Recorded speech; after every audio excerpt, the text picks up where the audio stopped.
Today, we're going to be talking about what to do when you're having fear or a lot of self-doubt. So, I want you to imagine for a second that someone comes to you and they're really scared.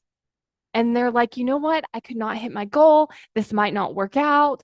I don't know if this is going to happen for me. I'm scared that all of this is going to go away. Like, imagine that they come to you with this fear. What would you probably say to that person? You would probably say something like, look, it's going to be fine. Even if that did happen, you would figure it out. It's going to be okay. That's not happening right now. You've got this. You're doing an amazing job.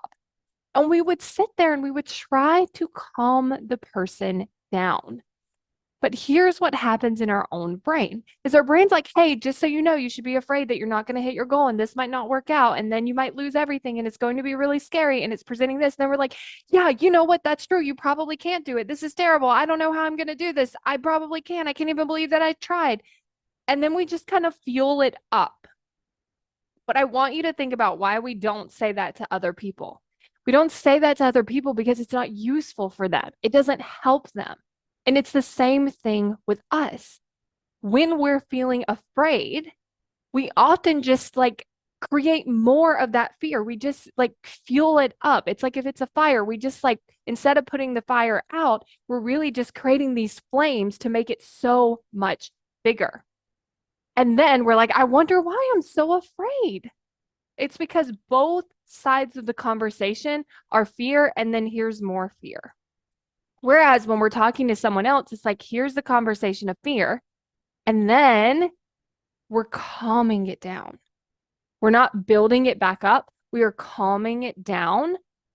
And so what that looks like is it's like there's the fire, and then we just throw water on it, and then we're like, okay, we're good. Like the fire is out.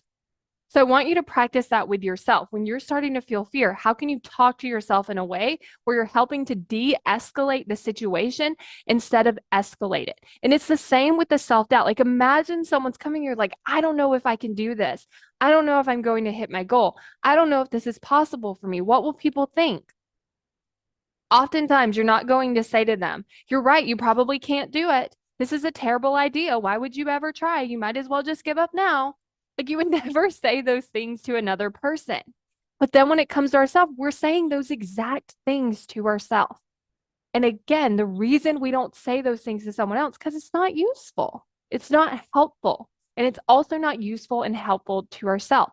We might say something like, you know what, you can actually do this. You can try. You can move forward. You've already came so far. Look at what you're able to do. You can continue to do this. You have a high chance that you'll make it happen. And so it's really just treating ourselves that way. It's talking to ourselves. When we come to ourselves with self-doubt, talking to ourselves in a way that builds up our confidence instead of continues to tear it down. Your brain is still going to present the fear. It's still going to present the self-doubt, but in the way that you respond to it matters. And if you want to create more commitment so that you can go after your goals and overcome anything that gets in your way, then go to createcommitment.com to join the waitlist.